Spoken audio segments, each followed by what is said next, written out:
que j'ai dit, c'est important d'en faire part à l'UCI, parce qu'on parle de mondialisation du cyclisme, mais moi j'ai des coureurs qui m'ont fait part du fait qu'ils ne veulent plus aller sur certains continents, et en l'occurrence la Chine, et voire même l'Amérique du Sud, sur le problème de la contamination alimentaire.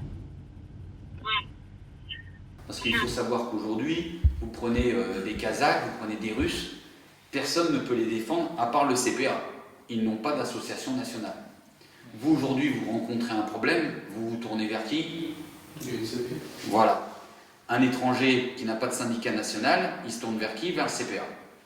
Donc nous, aujourd'hui, vous avez cette chance d'avoir l'UNCP, votre syndicat national, mais nous, il y a des fois, quand ça touche, par exemple, un coureur qui est au niveau d'une équipe étrangère ou quoi que ce soit, on travaille en étroite collaboration avec le CPA.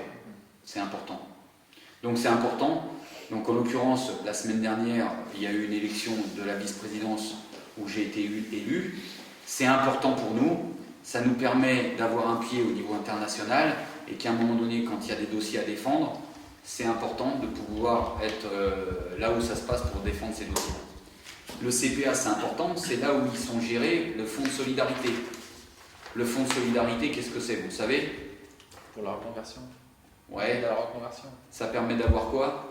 Une prise véhicule à la sortie de carrière. Ouais, ça, vous vous en rappelez. Hein. Mais si vous venez à notre rencontre pour nous réclamer de l'aide, on est là. On n'en a peut-être pas les compétences par rapport à ce que vous allez nous soumettre comme problème, mais par contre, on a les moyens d'avoir les gens qui, eux, ont les compétences. On a des gens qui nous accompagnent, qui tiennent la route, qui sont reconnus dans leur comment je pourrais dire, dans leur spécialité. Donc, n'hésitez pas. N'attendez pas le dernier moment pour faire appel à nous. N'attendez pas que le feu, la maison brûle pour nous dire « voilà, j'ai un problème ». Dès que la première flamme arrive, vous nous appelez. Trop souvent, des fois, on est appelé au dernier moment. Et des fois, au dernier moment, il n'est plus possible de faire quoi que ce soit. Donc, n'hésitez pas. Pareil, ne soyez pas des timorés. Soyez fiers de votre métier. Vous n'avez pas à subir les conséquences des errements du passé.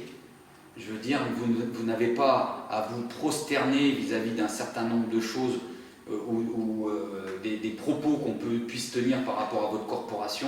Soyez fiers du métier que vous exercez. Trop souvent, je vois des gens qui font n'importe quoi avec vous. Soyez rigoureux, très rigoureux. Le métier de coureur cycliste, c'est pas que faire du vélo, ce n'est pas qu'avoir des résultats, ça en fait partie bien sûr, ça en fait partie parce que c'est des priorités qui sont importantes pour vous. Mais le métier de coureur cycliste, vous êtes des professionnels. Donc un contrat de travail, ça se lit, ça se regarde, on fait attention, quand on signe quelque chose, on a un exemplaire. Quand on signe quelque chose, quand on vous envoie 2 exemplaires qui ne sont pas signés, on ne signe pas les 2 exemplaires, on ne renvoie pas les 2 exemplaires. Quand on vous envoie 2 exemplaires, les 2 exemplaires sont signés et vous en gardez un systématiquement. Pour pouvoir faire ce genre de choses, vous êtes rigoureux. Mais vous l'êtes, parce que ce n'est pas un métier facile aujourd'hui. Hein. Je peux vous dire qu'avec les contraintes que vous avez, c'est pas anodin. C'est pas anodin. Il y a des gens qui volent, qui font un certain nombre de choses qui n'ont pas les mêmes contraintes que vous. Donc, à un moment donné, il y a des choses qu'on peut faire avec vous, mais on ne peut pas tout faire. D'accord? Jean-Claude, je te donne la parole. Oui, volontiers. Convention collective. Oui, effectivement, Pascal a insisté, il le fait bien, sur le fait que vous êtes des coureurs cyclistes professionnels, vous avez un statut de professionnel, et pour pouvoir vous représenter et vous défendre, nous avons voulu que votre organisation professionnelle, l'UNCP que nous sommes, soit un syndicat professionnel. Nous ne sommes pas une association de bénévoles qui est inscrite comme ça au coin d'une rue, pas du tout. Nous sommes reconnus sur le plan national, nous sommes inscrits et reconnus comme tel au ministère du Travail. Nous nous présentons comme un syndicat de service, à votre service. Nous n'avons évidemment aucune implication politique, mais les accords, les textes que nous signons, les démarches que nous entreprenons notamment avec vos employeurs réunis au sein de la C2000, en force de loi.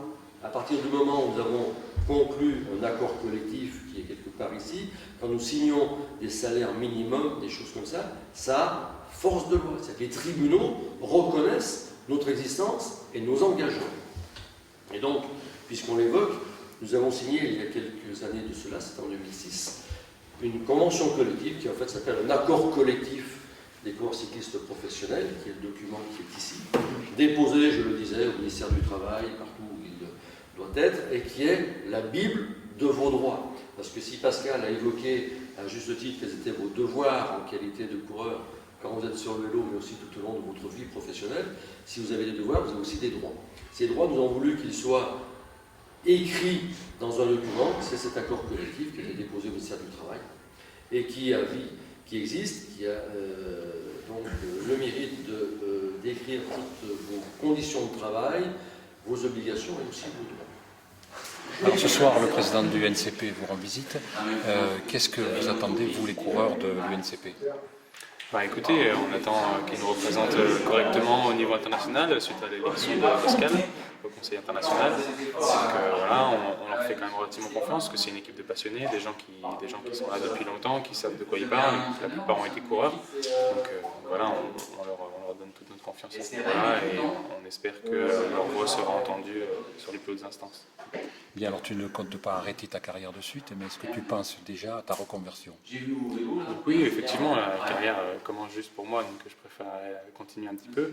La reconversion, j'y ai pensé au début, puisque j'ai poussé mes études, j'ai poussé un petit peu mes études sur un DUT génie mécanique et productique, et qui me permettrait, si demain ma carrière s'arrêtait, de pouvoir enchaîner avec un travail dans ce domaine-là. Et maintenant, si reconversion il doit y avoir, on a toujours le soutien donc, de l'UNCP, et puis on trouvera toujours quelque chose, une solution ou une formation à faire si jamais le domaine dans lequel je veux travailler diffère de mon domaine d'études. Quelle vision vous avez de l'UNCP ? Ils nous protègent, hein. Ils sont là pour nous protéger, pour nous aider. Ils ne sont pas non plus là contre les directeurs sportifs et les managers, mais ils sont vraiment là pour nous aider aussi sur la carrière, sur la gestion d'une carrière et aussi sur la reconversion. Donc c'est vrai que c'est assez important. Qu'est-ce que vous attendez en fait du syndicat ? Je pense que le plus important, c'est quand même pour la reconversion aujourd'hui, pour défendre aussi notre cause. On peut être attaqué un petit peu de toutes parts, que ce soit pour des raisons un petit peu injustes. Moi, j'ai cette conviction, des fois pour des raisons un petit peu injustes au niveau du passeport biologique, un petit peu, pas d'atteinte à la vie privée, mais on va tellement loin, on est tellement volontaire pour donner beaucoup que des fois ça peut avoir un retour de manivelle et être victime vraiment du passeport et du reste. Oui, là par exemple, la géolocalisation, vous pensez que c'est injuste, c'est pas... Non, je parle pas de ça, mais on donne beaucoup, on accepte beaucoup, mais c'est vrai que des fois il y a je pense à des tests notamment qui ont mis certains coureurs positifs, alors que je pense que vraiment c'était injuste, c'est intoxication alimentaire et pas fait réel du dopage. Donc voilà, je pense que peut-être qu'on va parler un petit peu de ça, on va peut-être parler aussi de l'insécurité qu'on a sur les routes. Voilà, peut-être une petite sensibilisation, je ne sais pas du tout. Maintenant, on sait qu'il y a beaucoup d'autres choses et il y a beaucoup de coureurs qui sont au chômage, donc il y a aussi des choses à discuter. Ouais. Et vous, personnellement, vous pensez déjà à la reconversion ? J'évite d'y penser trop parce que y penser, ce serait déjà presque la préparer et y être. Donc pour l'instant, je pense qu'on a le temps quand même d'y penser, on le sent venir et voilà. Pourtant, une carrière de coureur cycliste, ça peut malheureusement s'arrêter du jour au lendemain. Et il n'est jamais trop tôt pour s'occuper de la reconversion. Il y a beaucoup d'idées, mais je pense qu'il y a aussi des opportunités à saisir à l'instant T. Il y en a peut-être aujourd'hui, il y en aura peut-être dans 3 ans qui ne seront pas les mêmes. Donc voilà, je pense avoir plusieurs possibilités et le moment venu, je choisirai la bonne. Merci. Brice Feuillu, tu viens d'assister à une réunion de l'UNCP avec Pascal Chanteur. Qu'est-ce que tu en retires ? C'est toujours des bonnes réunions. C'est la première fois que je participe, enfin que tout au moins ils viennent comme ça sur un stage pour moi, puisque auparavant j'étais dans des équipes étrangères. Mais en revanche, je faisais quelques réunions d'avant championnat de France. Et c'est toujours très intéressant. On est coureur cycliste, on se pose tout le temps tout un tas de questions. Comment ça va se passer? Parce que c'est vrai que y a des imprévus qui se passent bien souvent. Et puis il y a beaucoup de questions auxquelles on ne sait pas forcément répondre. Et donc eux, ils sont là pour nous aider. Et c'est ça qui est très important. Après. Donc là, c'est bien qu'ils soient tous les deux venus. Donc tu as eu des réponses à certaines de tes questions? Ouais, bien évidemment. Nous, suite à l'arrêt de Sojasun, en plus, il y a eu quelques complications. En ce qui me concerne, pas trop, mais pour d'autres coureurs, c'est plus compliqué. C'est encore eux qui s'occupent un petit peu de mettre le haut là sur certains trucs et puis d'essayer d'avoir le meilleur arrangement possible pour que tout se passe bien. Bien, alors toi tu viens d'intégrer l'équipe Bretagne Environnement. Quelle est l'ambiance? Très bonne ambiance. Personnellement, j'étais très content d'être dans l'équipe Sojasun ces 2 dernières années. Et puis là, je retrouve un petit peu cette même ambiance. Et il y a moins de coureurs et c'est tout autant festif. On est content, on rigole bien.